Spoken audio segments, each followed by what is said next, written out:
ya diberkahi di pagi harinya insya Allah. Hari ini secara khusus tema kita ya yang akan disampaikan langsung oleh gurunda kita, Ustadz Dr. Umar Makkah. Beliau ini adalah pasti kita kenal ya dari segi dakwah ya, yang kita kenal Sekjen Spirit of Aqsa ya, yang mana beliau fokus untuk di dalam edukasi ilmu tentang sirah ya, mengenal sejarah Nabi. Nah, ini perlu kita dalami, ya, perlu kita ketahui bersama. Tentunya tema kita pada hari ini ya bisa dilihat di layar kita ya. Mengapa perjalanan ke langit dimulai dari Masjidil Aqsa ya. Mengapa ya? Ini tentunya kalau ada mengapa ya nanti jawaban setelahnya akan lebih jelas, nanti akan dibahas oleh beliau ya pada kesempatan kali ini. Kemudian ini didukung oleh ada bisa ngaji tentunya. Intinya kita bisa ngaji ya di subuh hari ya, lebih berkah, lebih terbaik untuk mengawali aktivitas kita sebelum banyaknya kegiatan nantinya. Terutama pada hari ini libur ya, tanggal merah tapi kita tetap tanggal hijau ya. Insya Allah tanggal kuning di sini di layarnya. Ya, baik. Nah, beliau juga tentunya yang kita kenal, beliau ada program di bisa umroh, bisa ngaji apa, bisa nyantri di tanah haram. Maaf ya, nyantri di tanah haram, menikmati suasana di eh, tanah haram, Madinah dan Makkah Al-Mukarramah ya.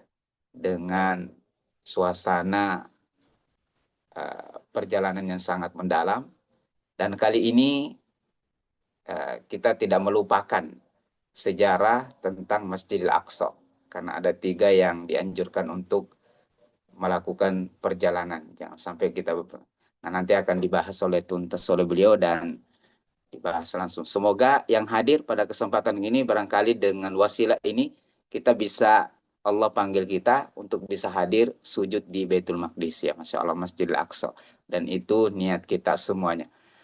Dan juga hari ini Arsyada, termasuk Arsyada Limardotillah ya, sekolah ya, alhamdulillah kita ada agenda juga nih, gerakan wakaf ya untuk generasi Qurani ya. Kenapa sih Ustadz ada seperti ini ya, kita sebagai wasilah mengajak kebaikan ya bersama ya, sebagai informasi sedikit banyaknya dengan niat tulus kita, dengan baik kita ya, dengan apapun itu yang terlibat di dalam dakwah, mau ikut terlibat membantu, share informasi, itu adalah bagian dari pahala terbaik kita insya Allah. Ya, ini ada wakaf kamera untuk generasi Qurani. Ya, setiap liputan yang akan diambil, digunakan nantinya itu akan menjadi pahala terbaik. Insya Allah di uh, kegiatan ini. Tuh. Maka ya, bisa melalui tertera di layar ini sebagai menjadi tercatat pahala di hari Jumat subuh yang penuh berkah, Jumat terakhir di bulan uh, Rajab ini. Insya Allah peluang terbaik ya, sebagaimana dalam hadis pada umumnya ya, siapa yang melakukan amalan di waktu bulan-bulan tersebut maka tentunya ada lipatan pahala tersendiri di bulan yang Allah muliakan. Baik, kemudian berikutnya ada info, mungkin bisa ada juga kegiatan berbagi wakaf ya, ya berbagi Quran layak pakai ya, tentunya ini sangat bermanfaat ya bagi kita mungkin eh, Qurannya masih terbata-bata dalam baca Quran tapi punya semangat untuk eh, menjadi wasilah agar orang-orang itu bisa baca Quran, bisa punya Quran. Ya, kalau kita lihat di Aceh, Sumatera itu mereka sangat senang sekali mendapatkan Quran yang layak untuk dibaca. Ya, karena memang masih banyak daerah yang tidak bisa mendapatkan Quran yang layak pakai ya. Maka bisa berbagi, ikut ya, menjadi wasilah bagi kita semua, perantara bagi kita semua. Kita tidak, Bapak Ibu semuanya tidak terjun langsung untuk membagi, tapi hanya memberikan dukungan dari segi materinya atau apa yang bisa kita bantu dengan kegiatan-kegiatan yang ada di Bisa Berbagi ya, untuk kita semua. Baik, sudah pas jam 6 di sini. Ya, kita coba sapa guru kita. Assalamualaikum Ustaz. Kita coba sapa guru kita. Cek 1 2 3, bismillah. Cek 1 2 3, bismillah. Siap Ustaz Ali. Tafadhal. Alhamdulillah. Alhamdulillah guru kita sudah hadir bersama kita. Oleh karena itu kami persilahkan untuk guru kita untuk bisa menyampaikan materinya pada saat ini. Siapkan posisi duduk terbaiknya, karena siapapun yang diantara kita yang memberikan waktunya yang terbaik, kalau perlu ada catatannya ya, dicatat dengan baik, dan nanti kita bisa share ke yang lain atas semua yang kita dapat pada pagi hari ini. Kepada gurunda, guru kita Ustadz Dr. Umar Maka, STMPD, oleh tafadhol maskuron wa mahjura. Masya Allah, siap Ustaz Ali. 1 menit dulu saya share linknya ke beberapa teman yang sudah meminta link. Bismillah.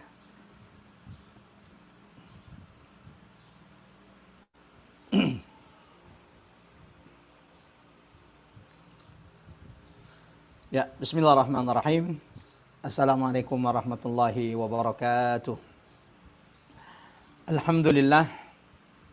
Alhamdulillahilladzi la ilaha illa huwal ahadus samad. Lam yalid wa lam yulad wa lam yakul lahu kufuwan ahad. Asyhadu an la ilaha illallah wahdahu la syarika lah. Wa asyhadu anna Muhammadan abdullahi wa rasuluhul mab'uutsu rahmatan lil alamin.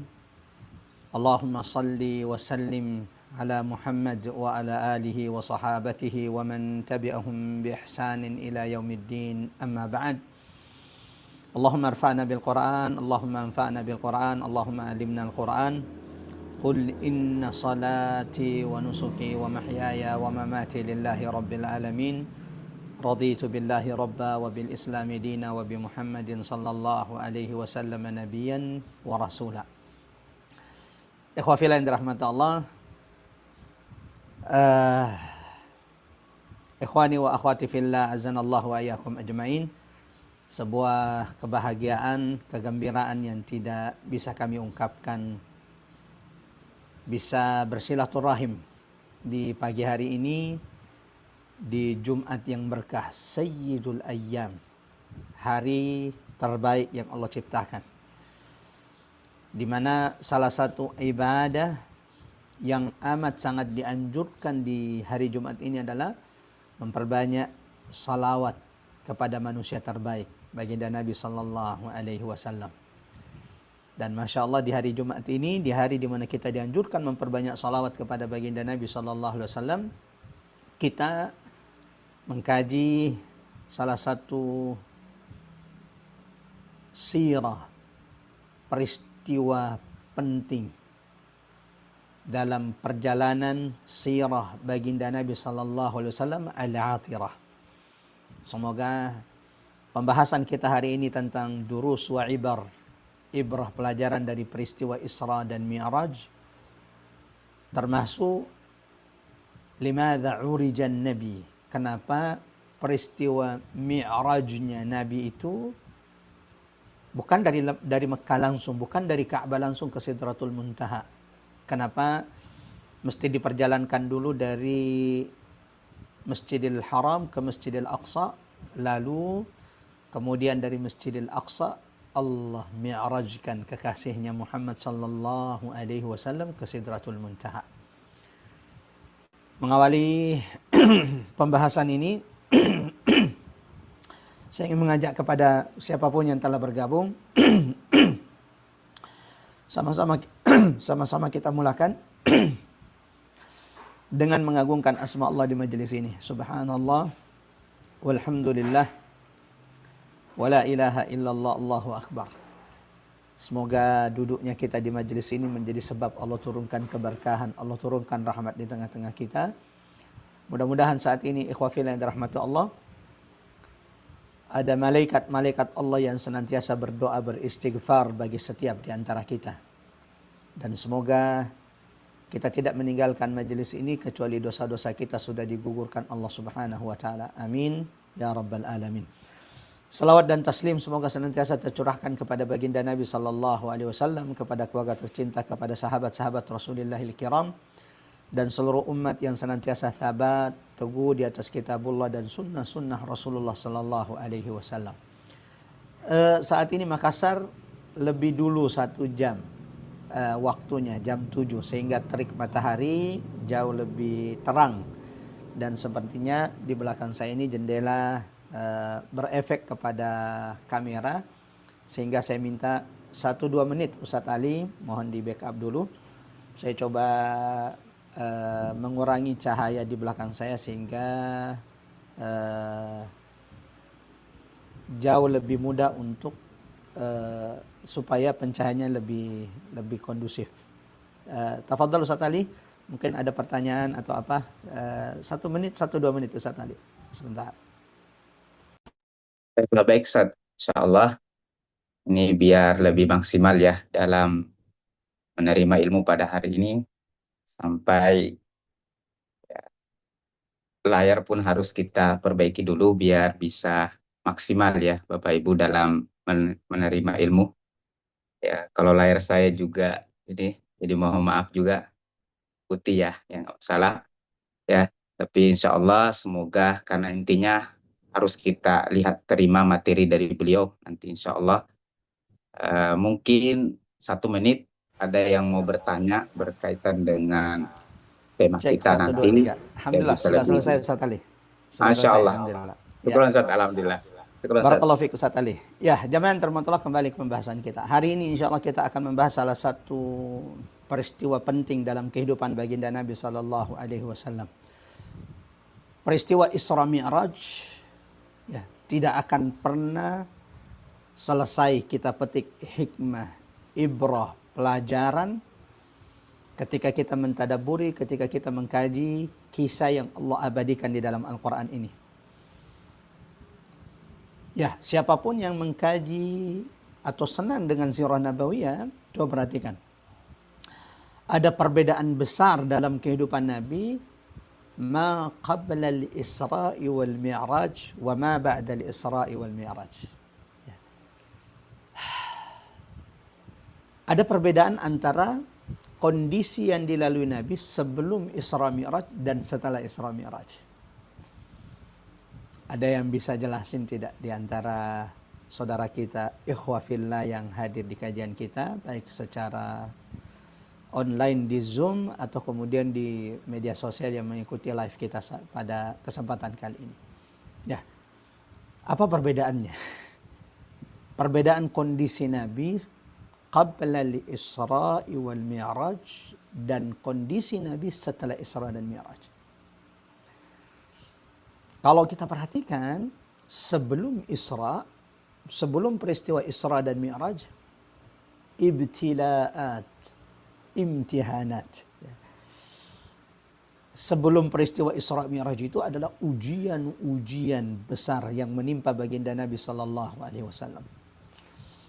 Sementara kalau kita perhatikan kondisi setelah Isra Mi'raj, Allahu Akbar, kemenangan-kemenangan, intisarat, pertolongan-pertolongan Allah itu diberikan kepada baginda Nabi sallallahu alaihi wasallam. Sampai akhirnya terjadi peristiwa Hijratul Mustafa, hijrahnya Nabi sallallahu alaihi wasallam dari kota Makkah menuju kota Madinah Al-Munawwarah. Ada satu hal yang perlu diingatkan. Mengkaji, membahas peristiwa Isra Mi'raj enggak adil. Ya. Apa itu? Tidak bijaksana. Kalau cuma bahas Isra Mi'raj itu sekali setahun. Ya. mengambil pelajaran dari Isra Mi'raj ini sekali setahun ini tidak cukup. Ada satu riwayat dari Imam At-Tirmidzi rahimahullah meriwayatkan dari Ibunda Aisyah radhiyallahu anha. Kana an-nabiy sallallahu alaihi wasallam la yanamu hatta yaqra az-zumar wa bani Israil. Ya, peristiwa Isra Mi'raj ini kan gak pernah terjadi kecuali kepada Nabi. La malakum muqarrabun wa la nabiyyun mursal. Tidak ada malaikat terdekat pun yang pernah mendapatkan kemuliaan ini. Wala nabiyyun mursal. Bahkan tak satu pun dari 200.000 lebih nabi, 300 rasul yang mendapatkan kemuliaan perjalanan terindah, termulia seperti yang Allah karuniakan kepada baginda Nabi sallallahu alaihi wasallam. Boleh dicek. Ada enggak nabi selain Nabi Muhammad yang Allah muliakan dengan perjalanan Isra Mi'raj ini? Jawabannya tidak. Enggak ada. Al-Wahid, satu-satunya manusia, satu-satunya hamba Allah, ukrima, dimuliakan Allah. Ditinggikan Allah dengan peristiwa Isra Mi'raj hanya baginda Nabi sallallahu alaihi wasallam. Allahu akbar. Ya. Maka kebayang bagaimana Nabi dengan peristiwa Isra ini, dengan peristiwa Mi'raj ini. Bagaimana kebahagiaan Nabi, bagaimana keteguhan yang dirasakan Nabi setelah peristiwa Isra Mi'raj ini. Bapak-bapak, ibu-ibu, ikhwah fillah yang dirahmati Allah, kalau kita punya perjalanan berkesan, bukankah itu akan kita ingat-ingat dan akan kita sebut-sebut, akan kita ceritakan kepada siapapun? Ya. Siapapun yang punya pengalaman, kesan, perjalanan yang indah, itu akan dia ceritakan. Termasuk baginda Nabi sallallahu alaihi wasallam. Ustadz Ali, nanti mohon dibantu kalau kemudian ada yang aktif mikrofonnya.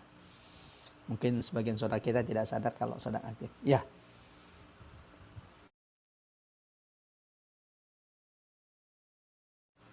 Ya. Saya juga ikut termute ini Ustadz Ali. Nabi sallallahu alaihi wasallam, jamaah yang dirahmati Allah, ikhwah fillah yang dirahmati Allah. Ini informasi dari Ibunda Aisyah, valid ini. Apa kata Ibunda Aisyah? Kana la yanam. Nabi itu tidak tidur di malam hari sampai Nabi membaca surah Az-Zumar. Yang kedua, wa bani Israil. Sampai Nabi SAW juga membaca surah Bani Israel. Nah, pertanyaannya surah Bani Israel itu surah apa? Ada yang tahu? Surah Bani Israel itu surah apa? Kayaknya nggak ada Ustaz. Surah dalam Quran surah Bani Israel. Dari 114 surah dalam Quran kayaknya nggak ada surah Bani Israel. Ada. Surah Bani Israel itu adalah nama lain dari surah Al-Isra. Subhanalladzi asra bi'abdihi layla. Ya. Kata Ibunda Aisyah, Nabi itu di malam hari tidak tidur sampai beliau selesai membaca surah Al-Isra atau surah Bani Israel.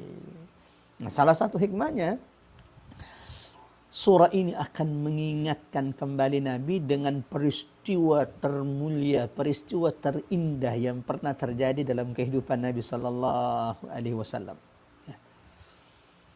Bapak-bapak, ibu-ibu yang dirahmati Allah, ikhwatal iman azanallahu wa iyyakum ajmain, semoga ini menjadi pengingat bagi kita bahwa mengkaji, mempelajari, mengambil hikmah, mengambil ibrah dari peristiwa Isra Mi'raj, ya. Tidak cukup dilakukan sekali setahun. Kalau perlu sering-sering, setiap hari, setiap pekan. Menjadikan surah Al-Isra ini sebagai pengingat pelajaran bagi setiap di antara kita. Waktu kita sangat singkat. Ya. Mengkaji secara detail peristiwa Isra Mi'raj ini butuh waktu yang panjang. Bahkan di antara ulama kita, jamaah yang dirahmati Allah, ada yang membuat buku dari peristiwa Isra Mi'raj ini. Al-Ayatul Kubra. Ya. Peristiwa tanda-tanda kebesaran Allah yang agung. Memahami peristiwa Isra Mi'raj tidak akan sempurna, ya, ini perlu dicatat baik-baik. Memahami peristiwa Isra Mi'raj tidak akan sempurna sampai kita memahami betul peristiwa sebelum Isra Mi'raj. Oh, itu kalau sudah paham, sudah mengerti, sudah tahu, sudah membaca, menelaah kondisi baginda Nabi Sallallahu Alaihi Wasallam sebelum peristiwa Isra Mi'raj sampai kemudian terjadi peristiwa Isra Mi'raj. Kisah Isra Mi'raj ini dentumannya lebih kuat. Tapi kalau cuma membaca peristiwa Isra Mi'rajnya, insya Allah ada banyak pelajaran, tetapi tidak akan sempurna sampai kita tahu seperti apa sih kondisi baginda Nabi sebelum datang hadiah yang begitu besar dari Allah kepada kekasihnya Muhammad, diperjalankannya baginda Rasul sallallahu alaihi wasallam dari Masjidil Haram ke Masjidil Aqsa, lalu dari Masjidil Aqsa dimi'rajkan ke Sidratul Muntaha. Sebelum Al-Fakir lanjutkan, saya ingin mengajak berdoa, semoga Allah tidak wafatkan kita semuanya, semoga Allah tidak matikan kita sebelum Allah rezekikan kita bisa salat di 3 masjid ini. Masjidil Haram, Masjid Nabawi, yang ketiga adalah Masjidil Aqsa. Bagi teman-teman, ikhwah fillah, bapak-bapak, ibu-ibu, saudaraku yang dirahmati oleh Allah, yang sudah pernah sholat ruku' sujud di Ka'bah, Masjidil Haram dan Masjid Nabawi, selanjutnya niatkan, mulai ikhtiarkan, mulai menabung agar Allah mudahkan kita bisa ruku' sujud di Masjidil Aqsa. Sebagaimana dianjurkan Nabi, la tushaddur rihal, jangan melakukan perjalanan berat illa ila thalathati masajid, kecuali kepada 3 masjid. Masjidil Haram, Masjid Nabawi, yang ketiga adalah Masjidil Aqsa. Dan kita doakan mudah-mudahan Allah segerakan kemenangan bagi saudara-saudara kita di Palestina, bagi saudara-saudara kita di Gaza. Allah segerakan kemenangan untuk saudara-saudara kita di bumi Syam, sehingga insya Allah kita bisa sama-sama berkunjung, berbondong-bondong datang salat di Masjidil Aqsa. Seperti berbondong-bondongnya kaum muslimin datang ke Masjidil Haram, berbondong-bondongnya kaum muslimin datang ke Masjid Nabawi di Madinah. Jamaah yang dirahmati Allah, ikhwatal iman, azanallahu wa iyyakum ajmain. Apa peristiwa Ustaz? Peristiwa besar sebelum Isra Mi'raj yang perlu kita ketahui untuk menyempurnakan pemahaman kita terhadap peristiwa Isra Mi'raj ini. Merupakan peristiwa terbesar, merupakan tanda-tanda kebesaran Allah, hiburan baginda Nabi, hadiah terbesar untuk kekasih Allah Muhammad sallallahu alaihi wasallam. Siapapun yang memperhatikan atau mengkaji surah Nabawiyah, kita akan mendapati bahwa sebelum Isra Mi'raj, Nabi sallallahu alaihi wasallam sebelum diperjalankan dari Masjidil Haram ke Masjidil Aqsa, Allahu Akbar, ujian besar, ujian berat dihadapi Nabi Sallallahu Alaihi Wasallam. Bahkan sebelum peristiwa Isra Mi'raj itu adalah puncak ujian dakwah baginda Nabi. Sehingga ketika di puncak ujian dakwah ini, Allahu Akbar, Nasrullah, datang pertolongan Allah, datang hadiah hiburan Allah kepada Nabi Sallallahu Alaihi Wasallam.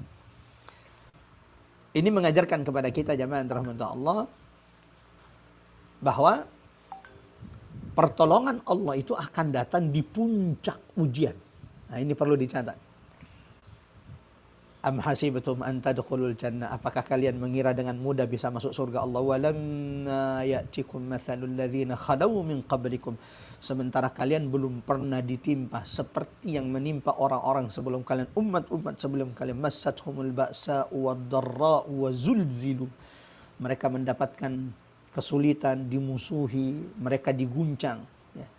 Sampai-sampai Rasul bersama mereka berkata, mata nasrullah, kapan pertolongan Allah itu datang? Ala inna nasrullahi qarib. Jadi kalau umat ini sudah berada di puncak kezaliman, sudah di puncak mereka umat-umat ini dizalimi, maka insya Allah itu tanda-tanda fajrun nasr. Fajar kemenangan itu akan menyingsing untuk umat Nabi Muhammad sallallahu alaihi wasallam. Ketika kezaliman para penjajah Zionis laknatullah alaihim di Palestina itu sudah berada di puncaknya, itu berarti tanda-tanda awal keruntuhan mereka. Isra Mi'raj itu datang di puncak ujian terberat dakwah Nabi sallallahu alaihi wasallam. Saya coba akan ringkas beberapa peristiwa-peristiwa berat sebelum Isra Mi'rajnya baginda Nabi sallallahu alaihi wasallam. Satu. Sebelum Isra Mi'raj ada hisar, ada boykot yang menimpa Nabi dan sahabat-sahabatnya serta Bani Hashim.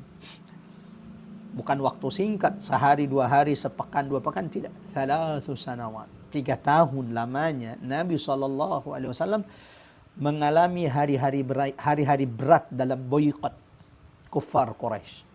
Beberapa sahabat seperti Sa'ad ibn Abi Waqqas, Bilal bin Rabah, menceritakan seperti apa beratnya kondisi baginda Nabi ketika peristiwa boykot selama 3 tahun tersebut. Nabi kelaparan.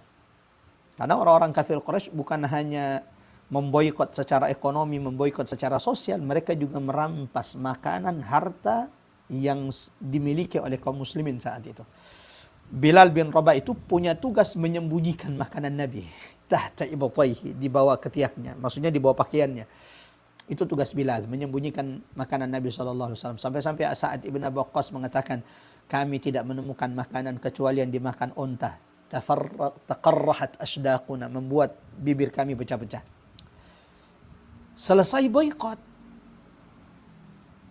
ujian tidak berhenti. Datang ujian lebih berat kepada Nabi sallallahu alaihi wasallam. Boykot ini sudah berat, tapi ternyata keluar dari boykot Quraisy, ujian tidak berhenti menimpa Nabi sallallahu alaihi wasallam. Ibtila'at, satu persatu ujian berat kembali datang. Setelah boykot, terjadi peristiwa yang dikenal dalam buku-buku sejarah Amul Huzn, tahun kesedihan. Ya. Kenapa dinamai dengan tahun kesedihan? Karena 2 orang yang amat sangat dicintai Nabi sallallahu alaihi wasallam meninggalkan Rasul sallallahu alaihi wasallam. Penopang Nabi secara eksternal dan internal itu wafat, meninggalkan Nabi. Mulai dari Abu Talib.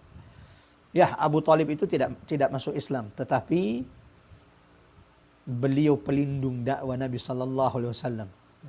Dengan izin Allah, Allah jadikan Abu Talib itu menjadi pelindung dakwah Nabi sallallahu alaihi wasallam. Dan salah satu kesedihan Nabi amat sangat mendalam adalah ketika pamannya Abu Talib di akhir hayatnya Nabi dakwahi agar mengucapkan la ilaha illallah, namun mati bukan di atas Islam. Belum hilang kesedihan Nabi dengan wafatnya Abu Talib, hanya berselang beberapa bulan. Ada yang mengatakan beberapa hari saja. Wafat orang yang paling berjasa dalam dakwah Nabi sallallahu alaihi wasallam, Khadijah binti Khuwailid. Yang ketika Nabi sallallahu alaihi wasallam terguncang, yang ketika Nabi pulang ke rumah dengan cemas, ketakutan, menggigil, wanita inilah dengan ucapannya, mutiara-mutiara yang keluar dari lisannya menguatkan Nabi sallallahu alaihi wasallam. Demi Allah ya Rasulullah, la yukhziyaka Allah, Allah tidak mungkin meninggalkan. Ini meninggal di waktu bersama, di tahun yang sama. Sehingga tahun tersebut dikenal dengan Amul Huzn, tahun kesedihan. Ya.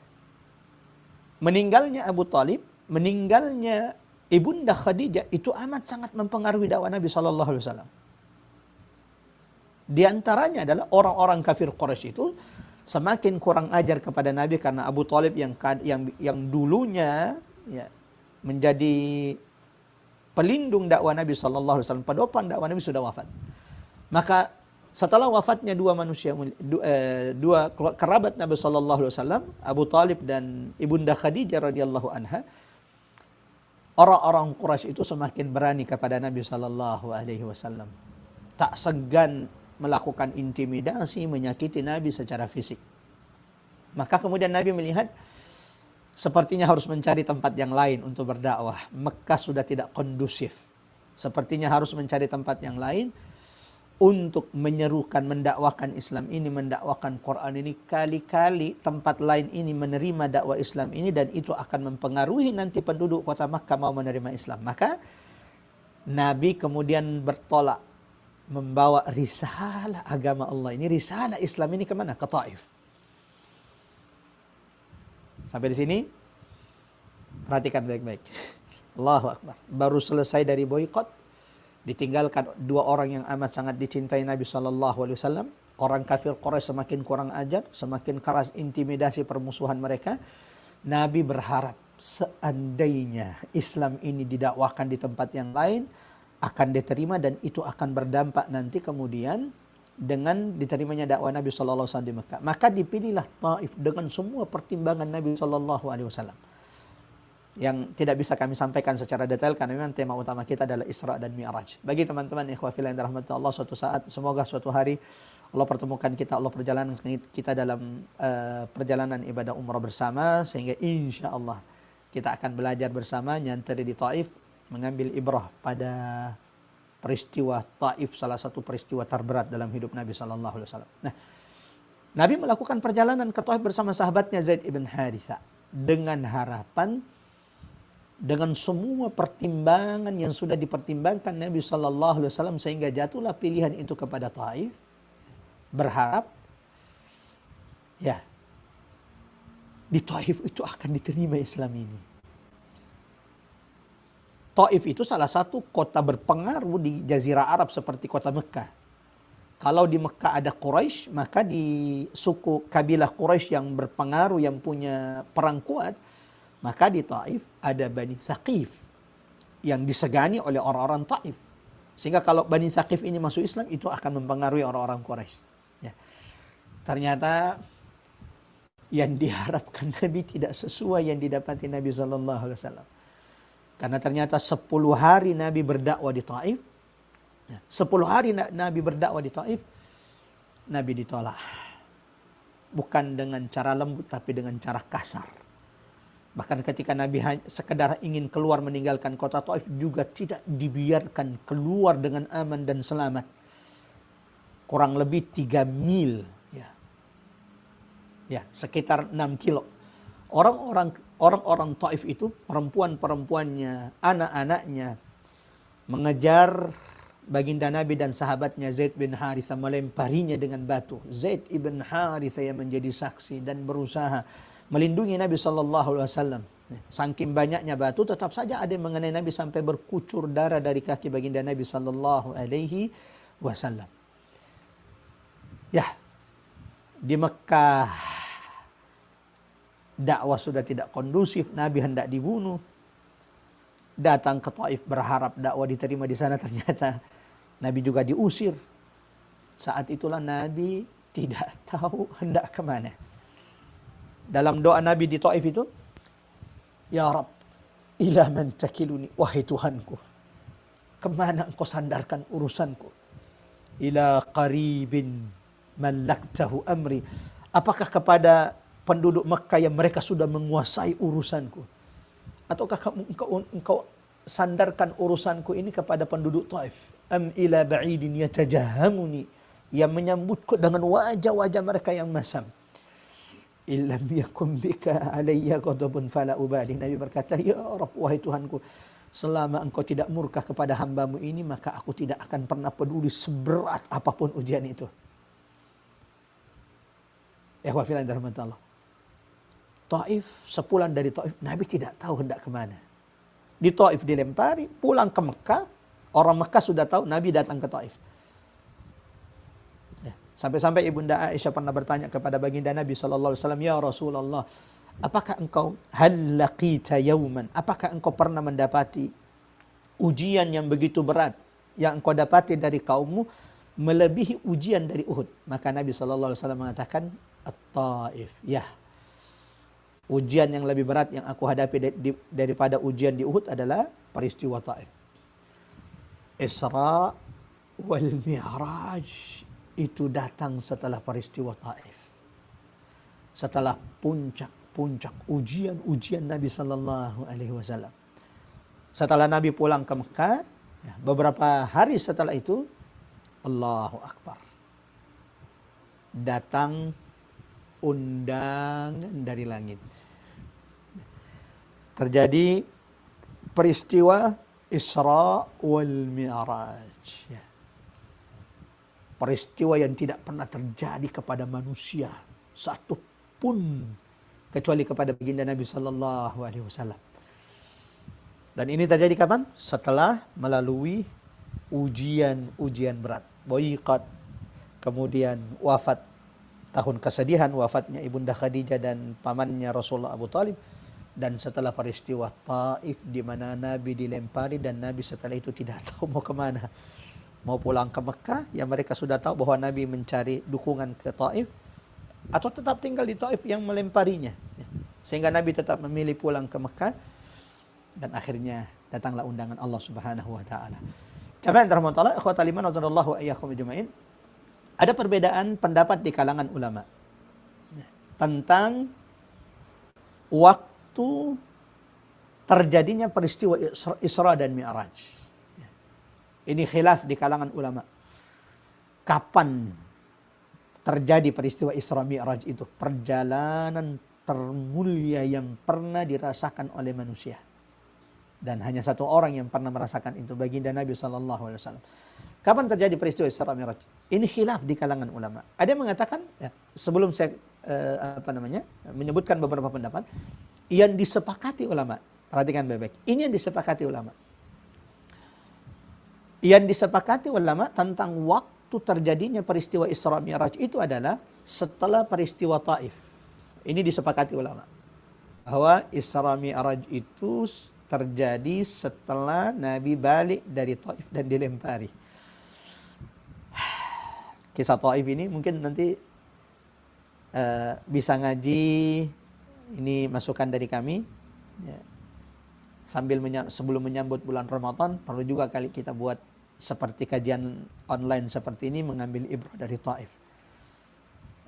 Ya karena seperti yang saya katakan bahwa tidak mungkin bisa memahami pentingnya peristiwa Isra Mi'raj kalau tidak memahami peristiwa-peristiwa sebelum Isra Mi'raj itu sendiri.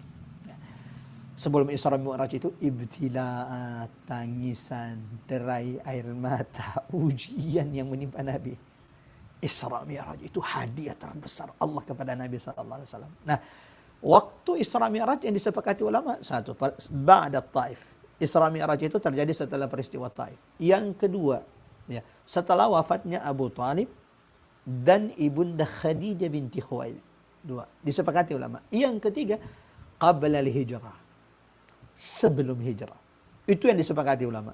Sisanya khilaf. Tahunnya khilaf. Tahun peristiwa Isra Mi'raj ini khilaf. Bulannya juga khilaf. Harinya juga khilaf.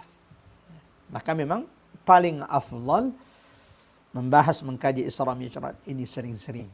Bukankah Nabi Sallallahu Alaihi Wasallam setiap malam sebelum tidur, kata Ibunda Aisyah radhiyallahu anha, tidak akan tidur sampai selesai membaca surah Al-Isra atau surah Bani Israil.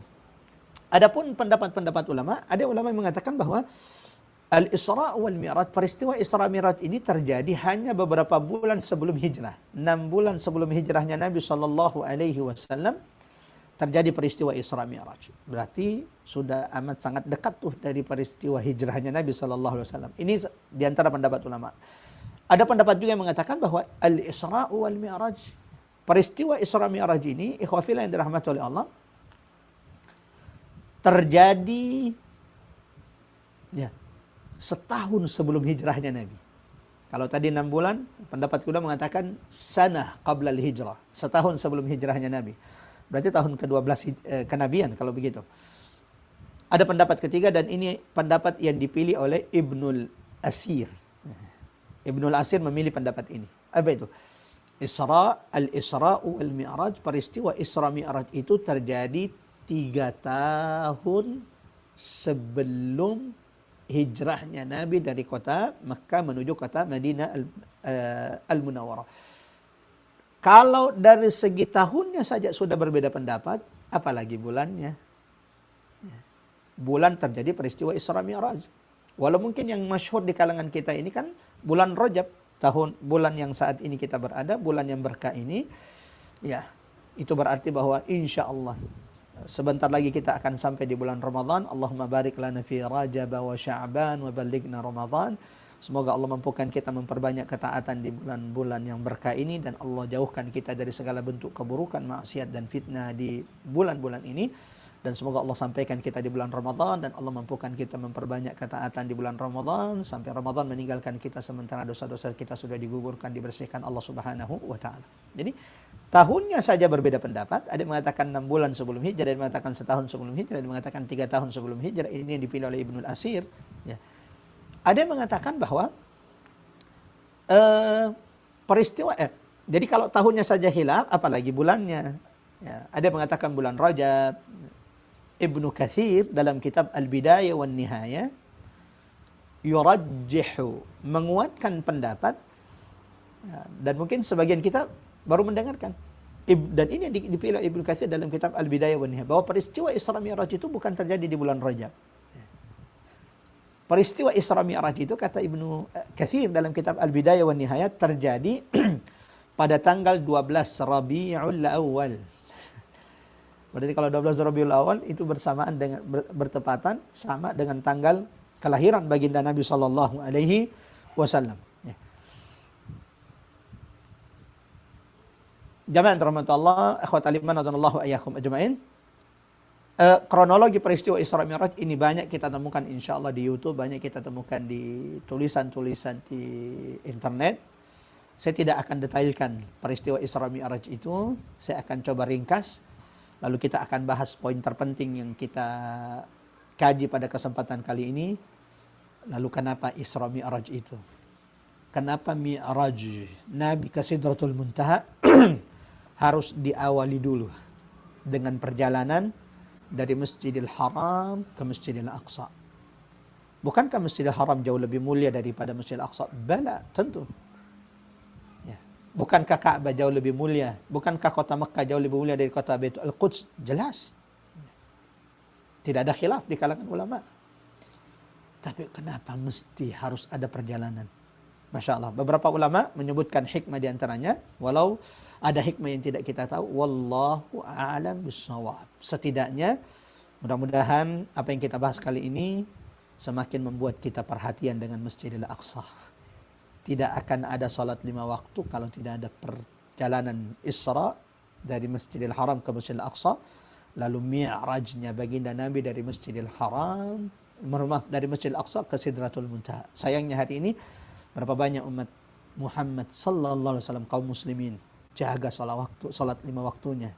Sayangnya melupakan tempat mi'rajnya baginda Nabi sallallahu alaihi wasallam, tempat Isra'nya baginda Nabi sallallahu alaihi wasallam, melupakan Al-Quds.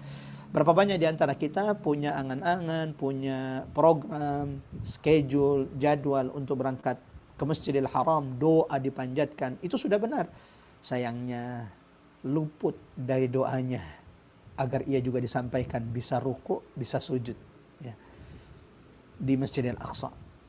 Padahal kata ulama, ma fihi mawdi'u shibr, tak satu pun, ya, tidak ada tempat di Masjidil Aqsa, di Baitul Maqdis, satu jengkal, mawdi'u shibr, tidak ada satu jengkal tanah di Baitul Maqdis, di Al-Quds, Al-Aqsa, kecuali pernah shalla fihi aw raka'a sajada fihi nabi, kecuali di setiap jengkal tanah Baitul Maqdis, Al-Aqsa, ada nabi, ada rasul yang pernah salat, yang pernah berdiri di tempat tersebut. Ya. Jamaah rahmatullah, akhwatal iman azanallahu wa iyyakum ajmain. Ya. Peristiwa Isra Mi'rajnya Nabi sallallahu alaihi wasallam itu diawali dari Masjidil Haram. Ada yang mengatakan dari rumahnya Ummu Hani radhiyallahu anha. Saya dulu pernah beberapa tahun yang lalu kalau tidak salah ketika umrah mendatangi beberapa petugas hanya untuk menanyakan kira-kira posisi rumah Ummu Hani dari Masjidil Haram ini di mana. Lalu ditunjukkan beberapa titik yang menurut ulama ahli sejarah kemungkinan merupakan tempat rumah Ummu Hani terdahulu. Seberapa penting Ustaz untuk diketahui? Ya karena peristiwa Isra Mi'raj itu dalam sebuah riwayat dikatakan bermula dari rumahnya Ummu Hani radhiyallahu anha. Ya, Ummu Hani itu siapa Ustaz? Ummu Hani itu adalah sepupunya Nabi. Ya. Ummu Hani saudarinya Ali bin Abi Thalib radhiyallahu an. Nabi pernah hidup bersama mereka di rumah Abu Talib, paman Nabi sallallahu alaihi wasallam. Ada riwayat mengatakan Isra Mi'raj Nabi didatangi oleh Jibril ketika Nabi sallallahu alaihi wasallam berada di rumah Ummu Hani. Ada riwayat mengatakan indal Hijr, ketika Nabi sallallahu alaihi wasallam berada di Hijr di sisi Ka'bah, tiba-tiba datang 3 orang. Yang ternyata itu adalah malaikat Allah Subhanahu wa taala. Salah satunya adalah Aminul Malaikah, pemimpin malaikat Jibril alaihissalam. Yang tiba-tiba membelah dada Nabi sallallahu alaihi wasallam. Mulai dari di bawah tenggorokan Nabi sallallahu alaihi wasallam, dibelah dada Nabi sampai pusar Nabi sallallahu alaihi wasallam. Lalu dikeluarkan jantungnya Rasulullah sallallahu alaihi wasallam, dibersihkan oleh malaikat Jibril, dikeluarkan darinya sifat-sifat buruk. Sampai di sini berarti kalau begitu peristiwa syaqqus sadar, dibelahnya dada Nabi bukan cuma sekali. Ya. Ada ulama mengatakan tidak hanya sekali. Syaqqus sadar, peristiwa dibelahnya dada Nabi sallallahu alaihi wasallam itu terjadi ketika Nabi berumur 4 tahun di Taif, ketika berada di Bani Sa'ad di bawah pengasuhan Halimatus Sa'diyah. Turun malaikat menidurkan Nabi, membelah dada Nabi, mengeluarkan hati Nabi sallallahu alaihi wasallam, mengeluarkan jantung Nabi, dibersihkan lalu kemudian dimasukkan kembali. Karena peristiwa inilah Halimatus Sa'diyah ketakutan dan segera mengembalikan baginda Nabi sallallahu alaihi wasallam kepada ibundanya Aminah bintu Wahab. Ya. Peristiwa kedua, syaqqus sadar, pembelahan dada Nabi sallallahu alaihi wasallam, dan ini disebutkan dalam hadis. Ya. Ternyata terjadi sebelum peristiwa Isra Mi'raj.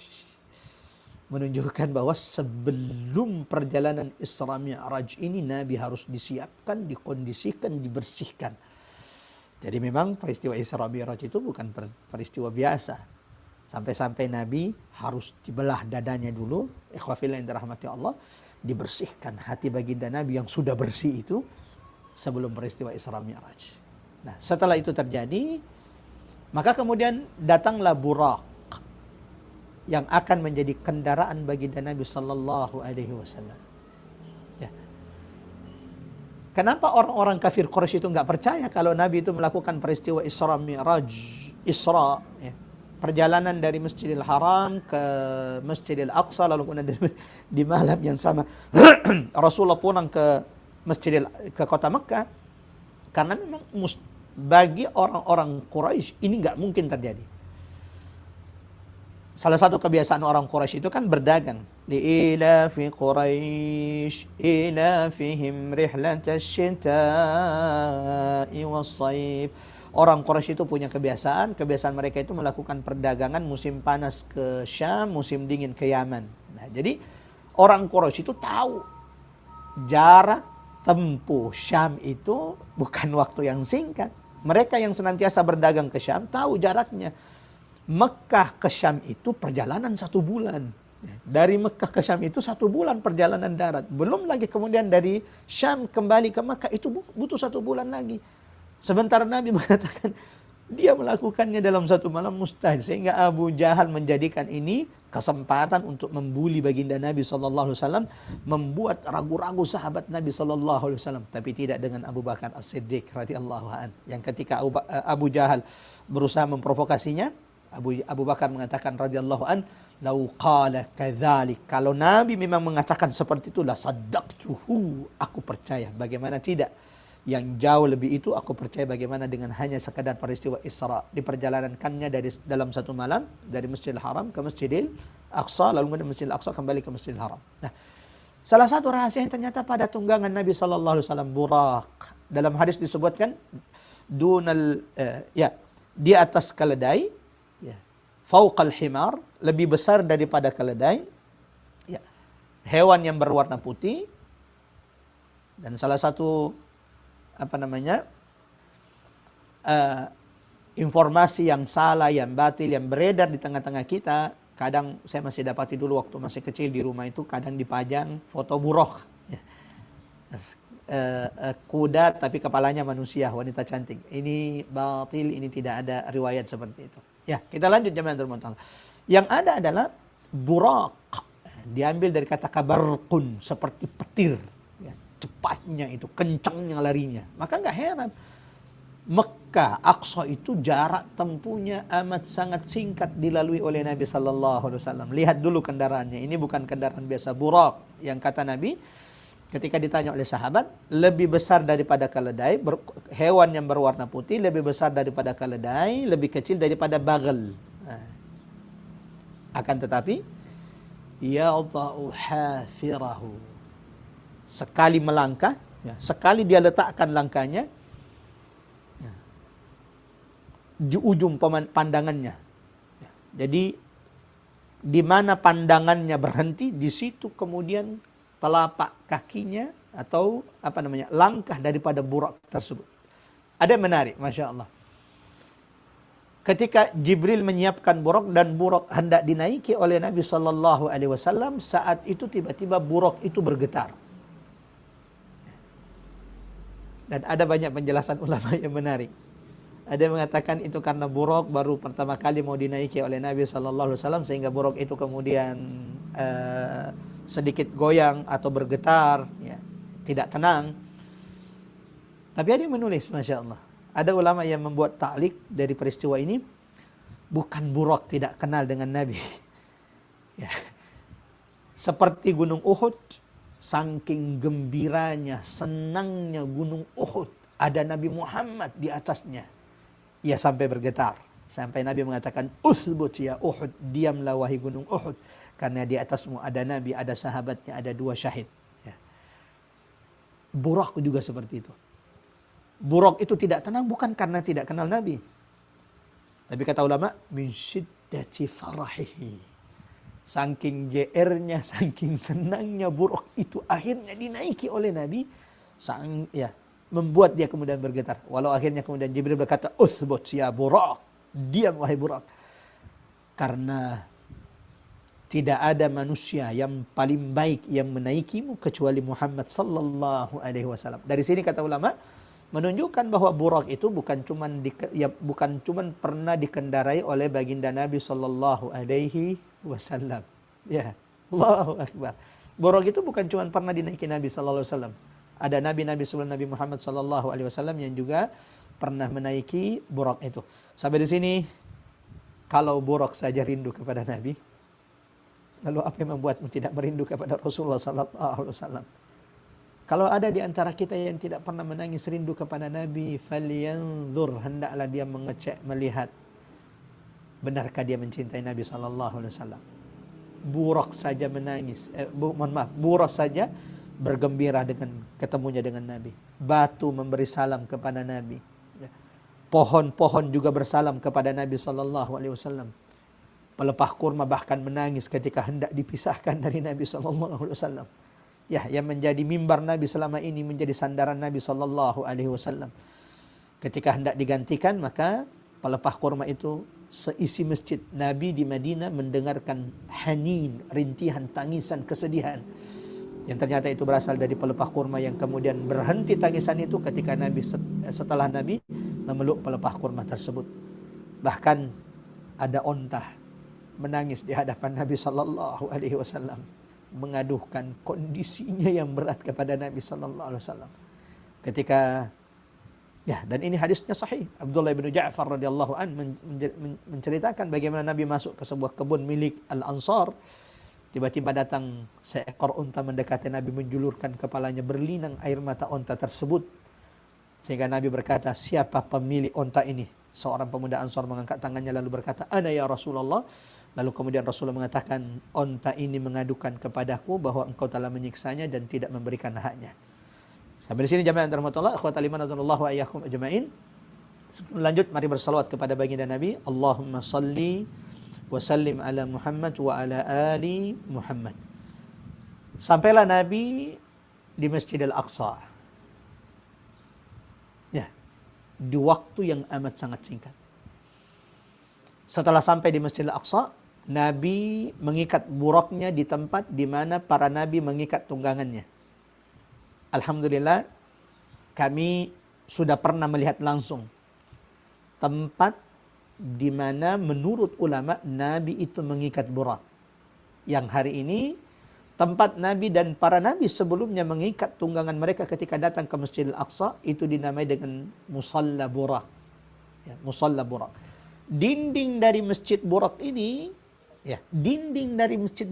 catat baik-baik dan marahlah wahai umat Nabi Muhammad sallallahu alaihi wasallam. Dinding Masjid Burak ini hari ini yang dinistakan oleh penjajah Zionis laknatullah alaihim, mereka jadikan sebagai haitul mabka, tembok ratapan. Ya.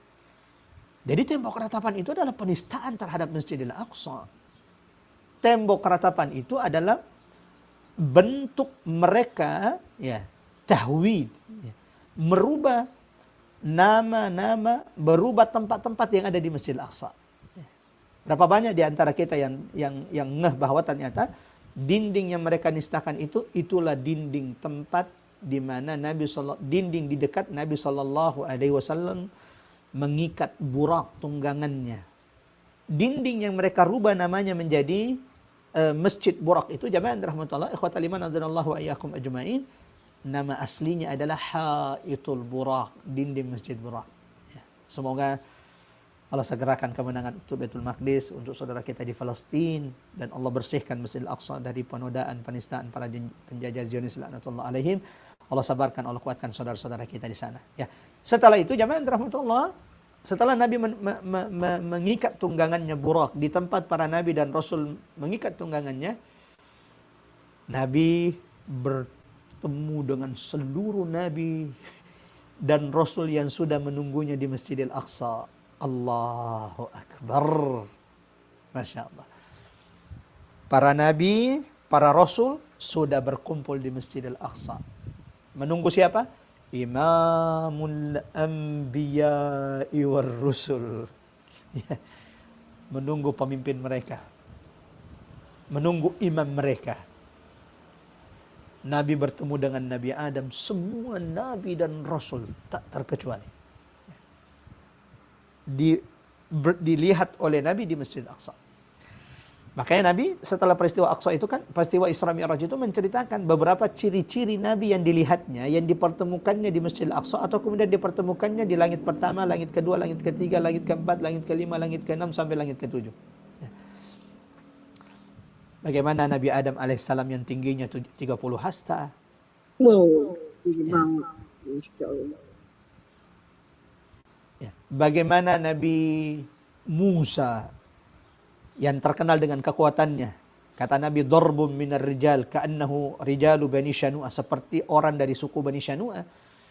Bagaimana Nabi Isa yang mirip sekali perawakannya dengan sahabat Nabi Urwa ibn Zubair. Lalu kemudian Nabi mengatakan, bagaimana Nabi Ibrahim yang ternyata fisik perawakan,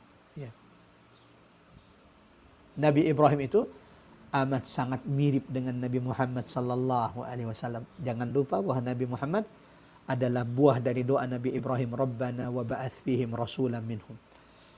Setelah itu jamaah rahmatullah, Nabi mengimami semua nabi dan rasul yang sudah berkumpul di Masjidil Aqsa. Ya, ada pendapat yang mengatakan bahwa Rasulullah itu mengimami mereka sepulang dari Masjidil Aqsa, sepulang dari Sidratul Muntaha. Akan tetapi pendapat yang banyak dikuatkan ulama bahwa Nabi itu mengimami para nabi dan rasul, mengimami para nabi dan rasul sebelum naik, sebelum Mi'raj ke Sidratul Muntaha. Saya ingin garis bawahi satu poin di sini jamaah rahmatullah. Baitul Maqdis, Al-Aqsa itu simbol kepemimpinan. Di sanalah simbol kepemimpinan Nabi kepada para nabi dan rasul itu diwujudkan ketika Nabi mengimami para nabi dan rasul. Tidak ada riwayat sampai kepada kita Nabi itu mengimami para nabi dan rasul di Masjidil Haram di Ka'bah. Wallahu a'lam bishawab. Tapi kami belum menemukan sampai hari ini, dan dari guru-guru kami yang kami tanya belum ada yang menemukan ada riwayat Nabi mengimami para nabi dan rasul di Masjidil Haram. Pun tak ada riwayat sampai kepada kita Nabi mengimami para nabi dan rasul di Masjid Nabawi. Walau ingat, Masjidil Haram, Masjid Nabawi jauh lebih mulia daripada Masjidil Aqsa. Akan tetapi Masjid Al-Aqsa memiliki keistimewaan dan kekhususannya. Salah satunya adalah satu-satunya tempat di mana Nabi mengimami para Nabi dan Rasul itu di Masjid Al-Aqsa. Maka Masjid Al-Aqsa, Baitul Maqdis, simbol kepemimpinan. Dalam sejarah umat manusia tidak ada peradaban kuat, peradaban yang memimpin dunia dulu sampai hari ini, kecuali ciri-ciri penguasa yang berkuasa saat itu di atas muka bumi Allah adalah siapapun yang menguasai Baitul Maqdis Al-Aqsa. Hari ini syi'tum am abaitum, senang atau tidak, ya Al-Aqsa bukan kaum muslimin yang menguasainya. Yahudi, Zionis, itu menunjukkan mereka yang menguasai dunia saat ini. Tapi insya Allah ini akan berakhir, Al-Aqsa akan kembali ke pangkuan kaum muslimin. Setelah itu jamaah yang rahmatullah, ikhwatal iman azanallahu ayyakum ajma'in, Nabi sallallahu alaihi wasallam Mi'raj, naik ke langit Allah. Ada yang mengatakan dengan Buraq, ada yang mengatakan bersama Jibril. Ada yang mengatakan Nabi Mi'raj ke langit itu melalui tangga-tangga terbuat dari cahaya. Wallahu a'lam bishawab. Ya. Yang pasti ini ada beberapa pendapat ulama. Intinya bahwa Nabi kemudian dimi'rajkan Allah. Mulai di langit pertama. Yang ternyata setiap langit-langit Allah itu memiliki pintu-pintunya dan memiliki penjaga-penjaganya. Penjaga langit pertama bertanya, "Man? Siapa yang datang?" Jibril. "Siapa yang membersamaimu?" Muhammad. "Awaqad bu'ith? Apakah dia sudah diutus?" Qala na'am. Maka pintu langit pertama dibuka. Di langit pertama Rasulullah sallallahu alaihi wasallam bertemu dengan Abul Bashar, bapak umat manusia Nabi Adam alaihissalam, yang kemudian bertanya kepada Jibril, "Man hadha?" Siapa ini wahai Jibril? Lalu dikatakan kepada Nabi Adam, "Hadha Muhammad." Ini Muhammad wahai Nabi Adam. Maka Nabi Adam berkata, "Awaqad bu'ith?" Apakah dia sudah diutus? Qala na'am. Menunjukkan bahwa berita tentang Nabi Muhammad sudah sampai kepada seluruh Nabi dan Rasul, bahkan kepada manusia pertama Nabi Adam alaihissalam. Ya. Maka kemudian Nabi Adam mengatakan, lalu kemudian Nabi Muhammad juga bertanya, "Man hadha?" Ya wahai Nabi Adam, siapa orang ini? "Abuka Adam, salim alaihi." Ini bapakmu Adam, salamlah kepadanya. Maka Nabi Adam menyambut Nabi Muhammad, "Ahlan bil ibni salih." Selamat datang wahai anakku yang saleh. Selamat datang wahai Nabi yang saleh. Ini juga memiliki ibrahnya. Akan tapi waktu kita sudah mau habis, jamaah rahmatullah, sebelum diberhentikan oleh Ustaz Ali, saya akan singkat. Ya. Kemudian di langit kedua bertemu dengan Nabi Isa. Ya. Ingat, ini adalah perjalanan di mana Allah ingin menghibur Nabi Muhammad sallallahu alaihi wasallam, sehingga nabi-nabi yang ditemui oleh Nabi Muhammad sallallahu alaihi wasallam di langit pertama, di langit kedua, di langit ketiga, di langit keempat, di langit kelima, di langit keenam, di langit ketujuh adalah nabi-nabi yang memiliki kisah-kisah dalam hidup mereka, yang kisah-kisah mereka itu tasliyatun. Ujian-ujian mereka itu adalah hiburan bagi baginda Nabi sallallahu alaihi wasallam. Di langit kedua Nabi Muhammad sallallahu alaihi wasallam bertemu dengan Nabi Yahya dan Nabi Isa alaihi salam, yang juga menyambut Nabi Muhammad, "Ahlan bin Nabi salih wa bil akhi salih." Selamat datang wahai saudaraku yang saleh. Selamat datang wahai Nabi yang saleh Muhammad sallallahu alaihi wasallam. Nabi Isa, jamaah yang rahmatullah, ikhwatal iman azanallahu ayyakum ajmain, salah satu nabi yang Allah ceritakan dan ujian-ujiannya Allah ceritakan kepada baginda Nabi sallallahu alaihi wasallam menjadi penguat dakwah baginda Nabi sallallahu alaihi wasallam. Di langit ketiga, naik ke langit ketiga seperti sebelumnya, minta izin kepada malaikat penjaga pintu langit ketiga, dibukakan, bertemu dengan Nabi Yusuf di langit ketiga. Dan saat itulah Nabi Muhammad mengatakan kepada sahabat-sahabatnya ketika menceritakan bagaimana ketika bertemu dengan Nabi Yusuf, "Akhadha syatral husn." Nabi Yusuf itu sudah memboking setengah kegantengan. Masya Allah. Jadi seganteng-gantengnya saya, kita ini sisa-sisanya Nabi Yusuf alaihissalam. Setengah kegantengan sudah diambil oleh Nabi Yusuf alaihissalam. Walau kemudian kata-kata setengah kegantengan ini dijelaskan. Ada mengatakan setengah kegantengan umat manusia. Jadi Allah itu turunkan satu kegantengan, setengahnya sudah diambil oleh Nabi Yusuf alaihissalam. Ada mengatakan maksud setengah kegantengan sudah diboking oleh Nabi Yusuf, setengah kegantengan Nabi Adam alaihissalam. Wallahu a'lam bishawab. Ini beberapa pendapat yang disampaikan ulama-ulama kita ketika menjelaskan perkataan Nabi Yusuf. Ya, yang wanita-wanita Mesir sampai memotong-motong kecil-kecil, qatta'na aydiyahun, tangan-tangan mereka, jari-jari mereka, akbarnahu. Saking kagetnya mereka melihat kegantengan Nabi Yusuf. Hasyadillah, ma hadza basyara in hadza illa malakun karim. Ini mah bukan manusia. Ini adalah malaikat. Seganteng itu Nabi Yusuf. Ya, Allahu Akbar. Kemudian naik ke langit keempat, jamaah yang dirahmati Allah, bertemu dengan Nabi Idris alaihissalam. Ya. Menarik, Nabi Idris ini Masya Allah. Ada 3 nabi yang pernah naik ke langit Allah dalam keadaan masih hidup. Ya. Hanya 3 nabi yang pernah naik ke langit Allah dalam keadaan hidup. Yang paling pertama adalah Nabi Idris. Karena itu permintaannya. Nabi Idris meminta agar beliau diwafatkan di langit Allah. Ya. Di langit keempat. Yang kedua, nabi yang pernah naik ke langit Allah dalam keadaan hidup, Nabi Isa alaihissalam. Wa idh yarfa'ullahu ilaih. Yang ketiga, baginda Nabi SAW dalam peristiwa Isra dan Mi'raj. Di langit kelima, jamaah yang dirahmati Allah, bertemu dengan Nabi Harun. Di langit keenam, Nabi Muhammad bertemu dengan Nabi Musa alaihissalam, yang kemudian menyalami Nabi Muhammad SAW, yang kisahnya paling banyak berulang di dalam Quran. Kenapa Ustaz? Salah satu hikmahnya kata ulama, kenapa kisah Nabi Musa yang paling banyak disebutkan di dalam Al-Quran? Karena riwayat hidup Nabi Musa yang paling mirip dengan riwayat hidup Nabi Muhammad. Ujian Nabi Musa paling mirip dengan ujian dakwah Nabi Muhammad SAW. Sehingga setiap ujian-ujian itu datang kepada Nabi SAW dalam kondisi-kondisi tertentu, maka Allah kisahkan kisah Nabi Musa alaihissalam yang mirip dengan ujian-ujian Nabi Muhammad SAW. Sampai-sampai ada mengatakan kadal Qur'anu an yanzila ala Musa, seakan-akan Quran ini turun kepada Nabi Musa alaihissalam. Yang terakhir, Nabi Muhammad akhirnya bertemu dengan Nabi Ibrahim alaihissalam, Abul Anbiya, bapaknya para nabi, yang fisiknya amat sangat mirip dengan Nabi Muhammad SAW. Lalu kemudian Nabi naik ke Sidratul Muntaha, tempat bahkan Jibril sekalipun tidak bisa datang ke tempat tersebut. Yang kalau Jibril berani maju satu langkah pun, lah tarakat, maka dia akan terbakar. Di sanalah Nabi Muhammad mendapatkan syariat kewajiban salat 5 waktu. Sampai di sini, ikhwah fillah yang dirahmati Allah, saya akan tutup pembahasan kita pada kesempatan kali ini dengan masuk ke poin inti kita. Lalu kenapa mesti harus diperjalankan Ustadz dari Masjidil Haram ke Masjidil Aqsa? Kalau ujung-ujungnya juga sampai ke langit Allah, langit 1, langit 2, langit 3, langit 4, 5, 6, 7 sampai ke Sidratul Muntaha, kenapa tidak langsung dinaikkan saja dari Masjidil Haram, dari Ka'bah, tanah yang paling mulia, masjid yang paling mulia? Kenapa tidak langsung dimi'rajkan, dinaikkan dari sana? Allahu Akbar.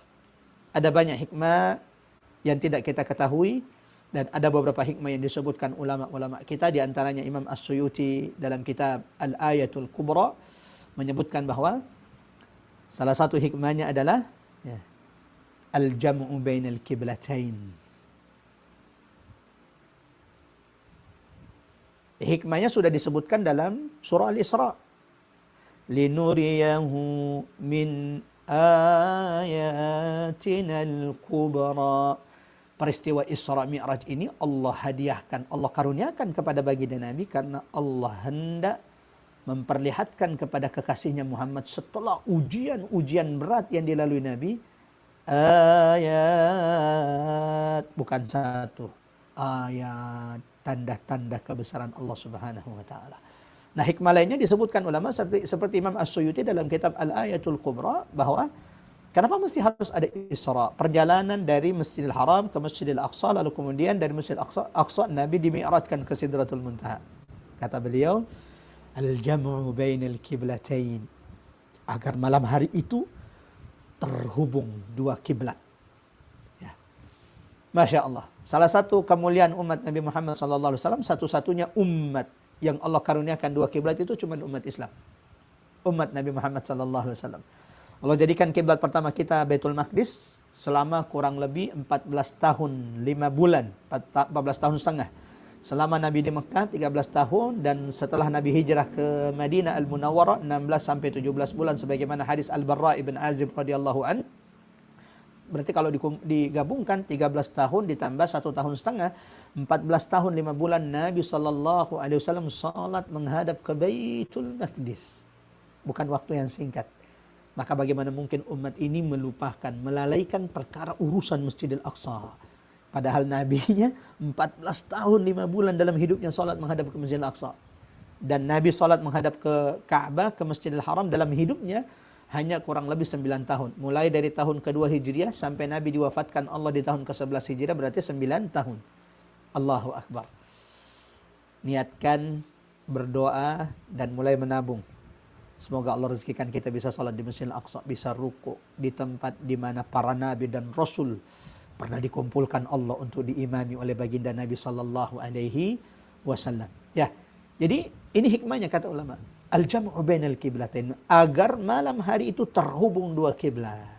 Antara Masjidil Haram, kiblat Nabi, umat Nabi sampai hari kiamat, dan Masjidil Aqsa, kiblat pertama umat Muhammad sallallahu alaihi wasallam. Hikmah yang lain kata Imam As-Suyuti rahimahullah, ya, bahwa Baitul Maqdis itu adalah tempat hijrah mayoritas nabi-nabi dan rasul. Nabi Ibrahim itu hijrah ke Baitul Maqdis. Nabi Musa diperintahkan berhijrah dari Mesir ke Baitul Maqdis bersama Nabi Harun. Walau akhirnya Nabi Musa itu diwafatkan Allah sebelum masuk ke Baitul Maqdis. Salah satu doanya Nabi Musa alaihissalam sebelum wafat, agar Allah wafatkan Nabi Musa di dekat Baitul Maqdis, selemparan dari Baitul Maqdis. Di tengah kaumnya itu masih dihukum oleh Allah tersesat di gurun pasir. Ya. Dan tidak bisa masuk ke Baitul Maqdis selama 40 tahun. Di masa itulah Nabi Musa alaihissalam wafat. Nabi pernah berkata kepada sahabatnya, "Lau kuntu thamma", seandainya aku berada di Baitul Maqdis, la araitukumu, saya akan perlihatkan kepada kalian yang mana kuburannya Nabi Musa, bijanibi tariqin indal kathibil ahmar, berada di pinggir jalan, di tepi jalan, di bawah pasir yang berwarna merah. Wallahu a'lam bishawab. Ya. Ya, karena Baitul Maqdis kata Imam As-Suyuti, Al-Aqsa itu adalah hijrah kebanyakan ulama, maka Allah pun memperjalankan Nabi Muhammad sallallahu alaihi wasallam ke sana agar terkumpul keutamaan kepada Nabi sallallahu alaihi wasallam. Nabi Allah pilihkan dari awal Madinah itu tempat hijrah Nabi, tapi juga Allah perjalankan Nabinya sallallahu alaihi wasallam, kekasihnya Muhammad sallallahu alaihi wasallam, ke Masjidil Aqsa yang merupakan tempat hijrah para nabi. Di antaranya juga jamaah yang dirahmati Allah, ikhwatal iman azanallahu ayyakum ajmain. Ya, hikmah kenapa Nabi harus dimi'rajkan dari Masjidil Aqsa bukan dari Mekah, agar ini menjadi bukti nubuat kenabian Nabi Muhammad sallallahu alaihi wasallam. Ya. Agar menjadi bukti nubuat kenabian Nabi Muhammad sallallahu alaihi wasallam, penegas. Ya. Karena setelah itu orang-orang Quraisy yang memang dari awal kufar Quraisy itu meragukan kenabian Nabi Muhammad, apalagi setelah mendengar Nabi Muhammad itu kemudian melakukan perjalanan dalam satu malam dari Masjidil Haram ke Masjidil Aqsa, kemudian malam yang sama Masjidil Aqsa ke Masjidil Haram, yang itu dilalui sampai berbulan-bulan oleh orang-orang kafir Quraisy. Mereka meminta Nabi Muhammad, coba jelaskan kepada kami yang sudah pernah ke sana tanda-tanda ciri-ciri Baitul Maqdis. Nabi dalam sebuah riwayat mengatakan, saat itulah aku ketakutan, aku gelisah yang tidak pernah aku rasakan sebelumnya, karena dimintai untuk menyebutkan ciri-ciri Baitul Maqdis sementara perjalanan Nabi di malam hari. Maka kata Nabi, farufi'at li, maka ditinggikan untukku Baitul Maqdis sehingga aku bisa melihatnya, dan tidak ada yang ditanyakan orang-orang Quraisy kecuali dijawab oleh baginda Nabi sallallahu alaihi wasallam. Hikmah lain kata ulama, kenapa Nabi mesti dimi'rajkan dari Masjidil Aqsa? Allahu Akbar, menunjukkan kemuliaan baginda Nabi sallallahu alaihi wasallam. Ya. Di antara hikmah lain kata ulama, jamaah yang dirahmati Allah, ikhwatal iman azanallahu ayyakum ajmain, di antara hikmahnya adalah peristiwa Isra Mi'raj dan dimi'rajkan Nabi Sidratul Muntaha, dan sebelum dimi'rajkan ke Sidratul Muntaha Nabi mengimami para nabi dan rasul, menunjukkan kesatuan risalah para nabi. Allah tidak pernah menurunkan kecuali satu agama, ya. Dan semua nabi itu risalah, misi, visi, tugas mereka sama, menegakkan la ilaha illallah, menyuruh manusia kepada la ilaha illallah. Mulai dari Nabi Adam sampai baginda Nabi sallallahu alaihi wasallam, ya. Apalagi peristiwa Isra Mi'raj, dan kenapa Nabi dimi'rajkan di Sidratul Muntaha untuk menghibur baginda Nabi sallallahu alaihi wasallam, tasliyatan li Rasulillah sallallahu alaihi wasallam. Dan terakhir, ini sebagai penutup, ini menunjukkan keutamaan Masjidil Aqsa, agar umat ini tidak melupakan Masjidil Aqsa. Ada peristiwa Isra Mi'raj saja, berapa banyak umat yang bahkan lupa, melalaikan Masjidil Aqsa. Tidak tahu berapa lama Masjidil Aqsa menjadi kiblat nabinya. Bagaimana seandainya Al-Aqsa tidak terjadi peristiwa Isra Mi'raj, mungkin kondisinya jauh lebih berat. Mudah-mudahan singkat ini bermanfaat jamaah rahmatullah, akhwatal iman azanallahu wa iyyakum ajmain. Semoga Allah segerakan kemenangan untuk Baitul Maqdis. Semoga apa yang kita baru sampaikan ini menjadi penambah pengetahuan bagi kita pentingnya dan kedudukan Baitul Maqdis dalam agama kita.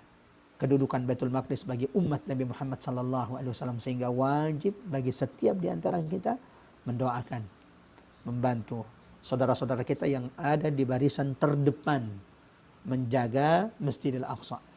Dan semoga insya-Allah segera kita bisa salat di sana, ya. Qadarullah, dua kali terakhir kami di Bennett, ya, tidak bisa masuk Masjidil Aqsa, 2022 dan 2024, wallahu a'lam. Mudah-mudahan segera kembali insyaallah bisa ke sana, ya. Walau memang ada khilaf di kalangan ulama tentang boleh tidak datang ke Masjidil Aqsa dalam kondisi Al-Aqsa saat ini sedang dikuasai oleh penjajah Zionis, kita bayar visa kepada mereka. Kami sendiri melihat, menguatkan pendapat ulama yang mengatakan kalau perjalanannya itu adalah perjalanan yang dibangun di atas ilmu, maka boleh. Kalau tidak punya bekal ilmu ke sana, hati-hati, jangan. Sebaiknya jangan dulu sampai cukup ilmu sebelum datang berangkat ke Aqsa. Kenapa? Kalau dia tidak punya ilmu sebelum berangkat ke Aqsa, pulang-pulang nanti mereka akan menjadi pendukung Zionis. Pantesan saja tuh orang Palestina dijajah, mereka jorok, kotor. Allahu Akbar. Tidak ada tanda-tanda kuasa Allah yang dilihat kecuali merendahkan saudaranya. Itu kalau berangkat tidak punya ilmu. Semoga insya Allah satu hari kita bisa safar bersama ke Masjidil Aqsa. Ada beberapa teman-teman yang Masya Allah, jamaah yang sudah kepengen sekali datang ke sana. Tapi memang karena kondisinya saat ini masih berat. Tapi mudah-mudahan insya Allah Allah rezekikan kita. Allahumma amin. Saya tutup dengan baca doa kafatul majlis. Subhanakallahumma bihamdik, asyhadu an la ilaha illa anta, nastaghfiruka wa natubu ilaik. Wa sallallahu ala Muhammad wa ala ali Muhammad. Walhamdulillahirabbil alamin. Saya kembalikan kepada host kita Ustadz Ali. Wa sallallahu ala Muhammad walhamdulillahirabbil alamin. Dan terima kasih juga teman-teman yang sudah mengikuti kajian kita hari ini. Ibrah dari peristiwa Isra Mi'raj live di media sosial, diantaranya TikTok. Semoga ada ibrah, pelajaran yang bisa dipetik. Dan semoga ketika kita meninggalkan majelis ini, Allah gugurkan, Allah bersihkan dosa-dosa kita. Dan semoga ketika kita menutup majelis ini menjadi amalan, Allah mudahkan jalan kita ke surga Allah Subhanahu wa taala. Sebagaimana hadis Nabi, "Wa man salaka tariqan yaltamisu fihi ilman", barang siapa yang menempuh satu jalan menuntut ilmu, Allah mudahkan jalannya ke surga Allah Subhanahu wa taala. Allahu Akbar. Adakah di antara kita yang tidak ingin dimudahkan jalannya ke surga Allah Subhanahu wa taala? Semoga hari ini, pagi ini Allah mudahkan jalan kita ke surga Allah Subhanahu wa taala dengan duduknya kita di majelis ini walau kita lakukan secara online. Tafadhal Ustaz Ali, saya kembalikan. Masya Allah, barakallahu fiik, Bunda, guru kita yang sudah. Rasanya ini mungkin seru nih, biar tambah berapa menit. Ya, rasanya pembahasannya sangat menarik buat semua, buat kita dalami. Nah, ini nikmat juga ya, tidak tidur pagi ya, insya Allah. Ya, khususnya yang sering insya Allah, nikmat juga. Nah, tadi sebelum kita tutup, mungkin ada pertanyaan di kolom chatnya atau mau langsung bisa raise hand, ya, bisa kita buka pertanyaan. Sambil saya menunggu, ya, saya ada catatan poin yang perlu diperhatikan tadi yang dibahas oleh guru kita. Kalau salah Ustaz mohon dikoreksi Ustaz ya.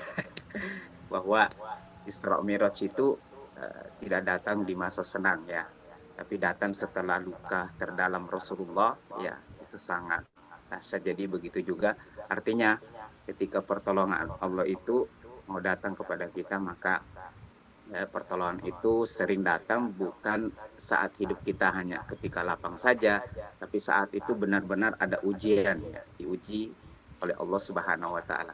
Maka ini sangat penting kita untuk dalami ujian dimanapun yang kita alami, dimanapun kita bekerja, profesi apapun itu pasti ada masalah, ya.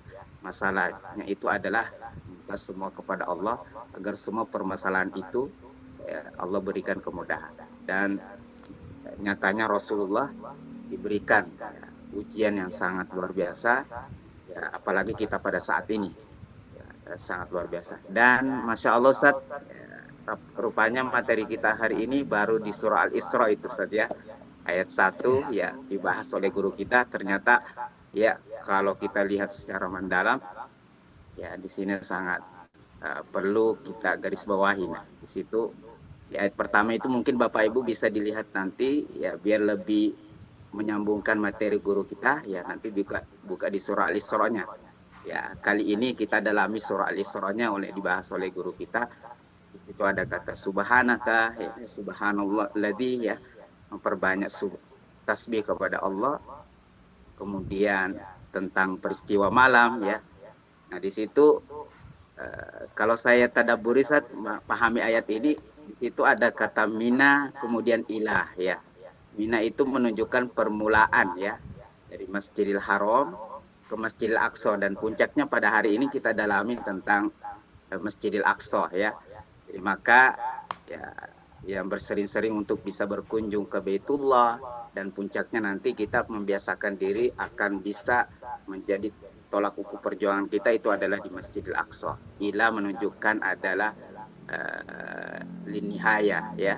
Bidayanya adalah permulaan adalah ilal Masjidil Haram, minal Masjidil Haram ilal Masjidil Aqsa. Akhirnya nanti kita akan dipertemukan di Masjidil Aqsa. Masya Allah, dari Mina ilah, ya. Masya Allah. Terima kasih Gurunda atas ilmunya. Mungkin saya baca kalau ada di kolom chat. Masya Allah, di sini nih. Ada nih pertanyaan nih, Masya Allah. Izin bertanya Ustaz. Apa hikmah pembelaan dada Nabi Muhammad SAW sebelum beliau di Isra Mi'rajkan, ya? Yang pertama, Ustaz. Boleh langsung dijawab, Ustaz? Ya, kemudian Masya Allah. Yang kedua nih, Ustaz, langsung aja yang kedua, apakah Isra Mi'raj ini perjalanan fisik atau secara spiritual?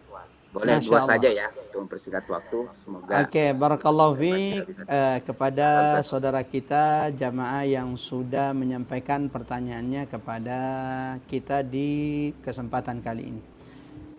Ya, jamaah rahmatullah, ikhwatal iman azanallahu wa iyyakum ajmain. Apa hikmah baginda Nabi sallallahu alaihi wasallam di belah dadanya? Ya. Sebelum peristiwa Isra dan Mi'raj. Di antara hikmahnya itu disebutkan dalam hadis Nabi SAW, diriwayatkan oleh Imam Ahmad. Ketika datang malaikat sebelum Nabi SAW diperjalankan dari Masjidil Haram ke Masjidil Aqsa, lalu kemudian membersihkan hati baginda Nabi SAW, dibelah dada Nabi SAW, ya. Fashaqqa minan nahri ila maraqil batni. Dari bawah tenggorokan ini sampai pusar Nabi sallallahu alaihi wasallam. Faghasala al-qalba bima'i zamzam. Lalu malaikat Jibril membersihkan hati Nabi sallallahu alaihi wasallam dengan air Zam-Zam. Lalu kata Nabi, "Tsumma muli'a hikmatan wa imanan." Kemudian setelah dibelah, dibersihkan dengan air Zam-Zam, dipenuhi dengan iman, dipenuhi dengan hikmah. Kenapa? Setelah ini ada perjalanan terbesar dalam sejarah umat manusia yang akan dilalui oleh Nabi Sallallahu Alaihi Wasallam. Sehingga ya sebelum perjalanan ini dibersihkan hati baginda Nabi Sallallahu Alaihi Wasallam, dipenuhi dengan iman, dipenuhi dengan hikmah agar dimudahkan perjalanan agar dimudahkan melalui perjalanan besar perjalanan termulia yang pernah ada dalam sejarah umat manusia. Wallahu a'lam bishawab. Bisa jadi ada hikmah yang lain yang tidak kita ketahui. Wallahu a'lam bishawab. Seperti itu kira-kira jawabannya Ustaz Ali. Yang kedua, apa tadi pertanyaannya Ustaz Ali? Apakah Nabi SAW melakukan perjalanan Isra wal Mi'raj itu dengan fisiknya atau cuma dengan ruhnya atau itu hanya mimpi, perjalanan spiritual, perjalanan mimpi saja, di mana Nabi SAW kemudian mimpi dengan perjalanan panjang tersebut sampai kemudian akhirnya pulang. Jawabannya adalah al-Isra wal Mi'raj, perjalanan Isra wal Mi'raj yang dikuatkan ulama, yang dirajihkan ulama adalah perjalanan mulia yang dilalui oleh Nabi SAW dengan fisik dan ruhnya, ya, dengan fisik dan ruhnya. Jadi bukan cuma sekedar perjalanan spiritual melalui mimpi atau hanya ruhnya, tidak. Jasadan wa ruhan. Nabi diperjalankan dalam peristiwa Isra Mi'raj ini dengan jasad dan ruhnya. Wallahu a'lam bishawab. Dengan demikian kita cukupkan insyaallah pertemuan kita sampai di sini, mengingat waktu kita yang sangat terbatas dan hari ini adalah hari Jumat. Semoga ada ilmu yang bermanfaat yang Allah berikan, karuniakan, dan semoga ada manfaat yang sudah Allah karuniakan kepada setiap di antara kita dari duduknya kita di majelis ini. Saya akan kembalikan kepada host kita, Ustaz Ali. Barakallahu fikum. Wassalamualaikum warahmatullahi wabarakatuh. Waalaikumsalam warahmatullahi wabarakatuh. Baik, alhamdulillah Ustaz sudah keluar. Kita tutup ya sama-sama, menutup dengan membaca doa, doa kafaratul majlis. Jazakumullahu khairan katsiran kepada semua yang sudah hadir pada saat ini, ya, atas pendengaran kita, waktu kita yang Allah berikan dan yang mendukung kegiatan kita. Kita akhiri dengan sama-sama baca doa kafaratul majlis. Subhanakallahumma wa bihamdika asyhadu an la ilaha illa anta astaghfiruka wa natubu ilaik. Wassalamualaikum warahmatullahi wabarakatuh. Waalaikumsalam warahmatullahi wabarakatuh. Barakallahu fikum.